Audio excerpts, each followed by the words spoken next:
Good day, my dear friends and respected viewers. I am Advocate Rahul Mehta, a practicing advocate from New Delhi, and today I am going to give an online lecture from where I left in part 2 on the topic drafting, pleadings and conveyancing. And today's part shall be part 3 and the concluding part on drafting and pleadings. In the concluding part, I shall cover a very important subtopic, that is fundamental rules of pleadings. Now we will start with fundamental rules of pleadings. The English law of pleading has got 4 fundamental rules of pleadings upon which Order 6 of Code of Civil Procedure, that is CPC, is based, which are set out as under. Number 1, mixed question of laws and facts. Where a question is one of mixed law and fact, it is permissible and proper to plead both the facts and the legal conclusion thereof. For instance, the defendant may say that the suit is barred by the law of limitation, or may say that he or she is entitled to set off after narrating the facts on which conclusions are based.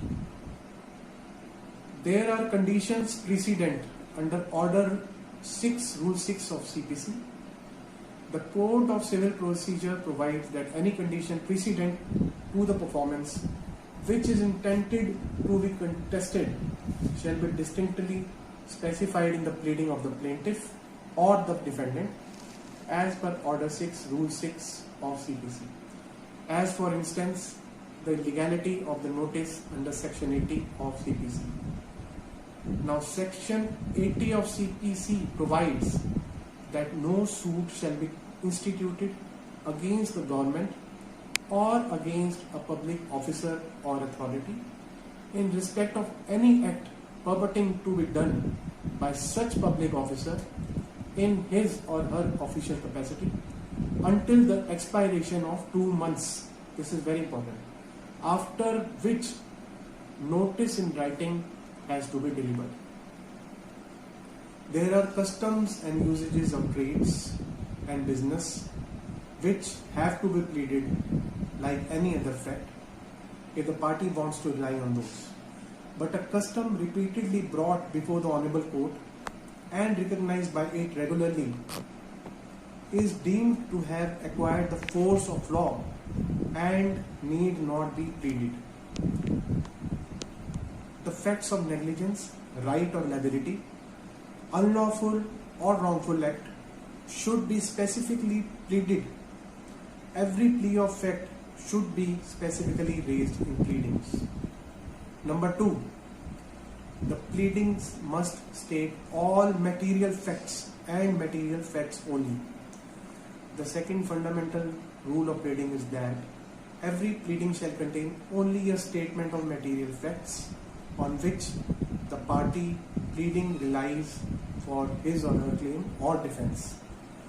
This rule has also been enunciated in Order 6, Rule 2 of the CPC. The rule that the material facts should not be technical and that an omission to observe it may increase the difficulty in the court's task of ascertaining the rights of the parties. Further, every pleading must state facts which are material at the initial stage, that is, in the very beginning of the suit. Now the question arises, what is a material fact? Material fact is a fact which is essential to the plaintiff's cause of action or to the defendant's defense, which may be proved or may fail it to be correct. This is known as a material fact. Now the question as to what facts are material is not very easy to answer.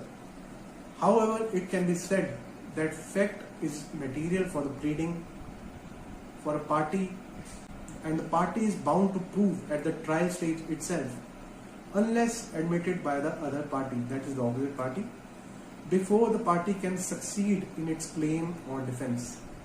If a person is having a reasonable doubt about a particular fact as a material fact, it is better for him or her to plead that fact rather than omitting it, because unless a fact is pleaded, he or she shall not be allowed to prove it at the hearing of the suit. A plea of fraud and misrepresentation in a suit must set forth full particulars of fraud and misrepresentation, because these particulars constitute material facts.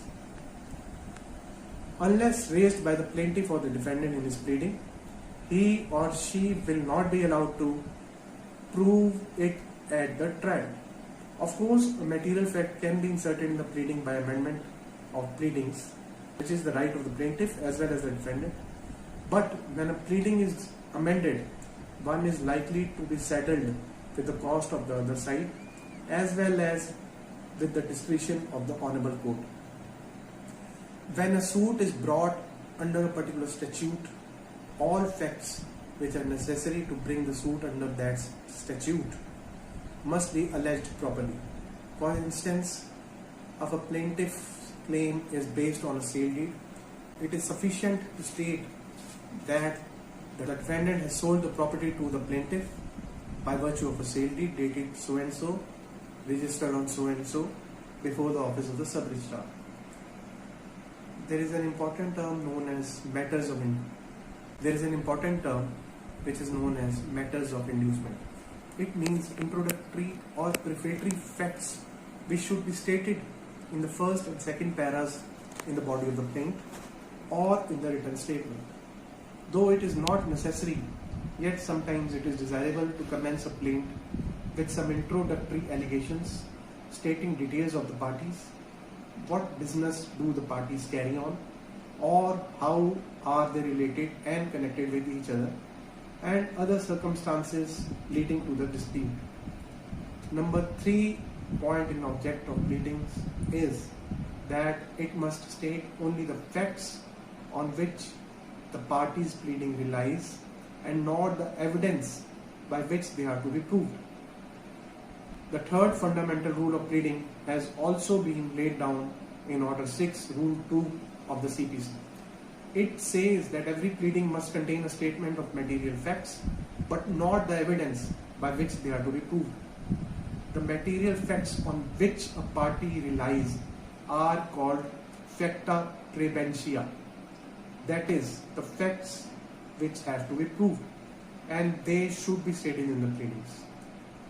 The evidence or facts by which facta probentia are to be proved are called facts probentia, and they are not to be stated in the pleadings. Facta probentia are not the facts in issue, but are only relevant facts which have to be proved at the trial stage in order to establish facts in issue. For example, in a policy of life insurance, the condition that the policy shall be void if the holder dies from his own hands, that is, if he or she commits suicide.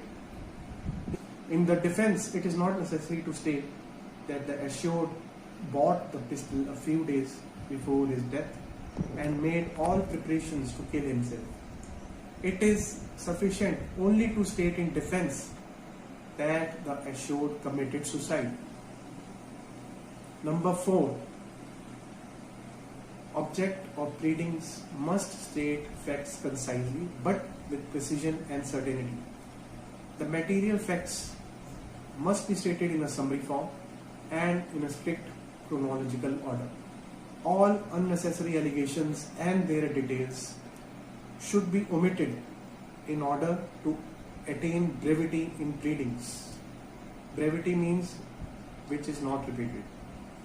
Pleadings is not only a fine writing but also assertion of hard facts.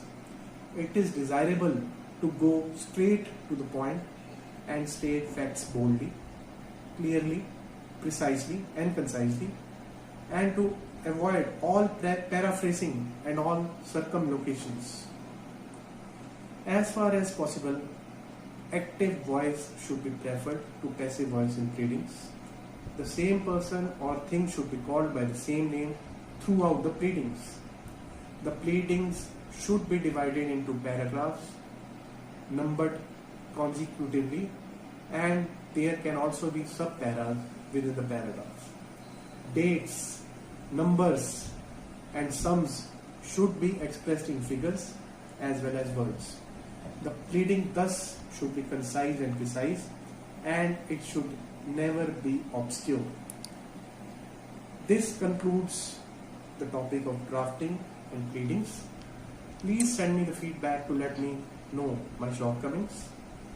Please do tune in soon to see and listen to another interesting topic. Have a wonderful day ahead.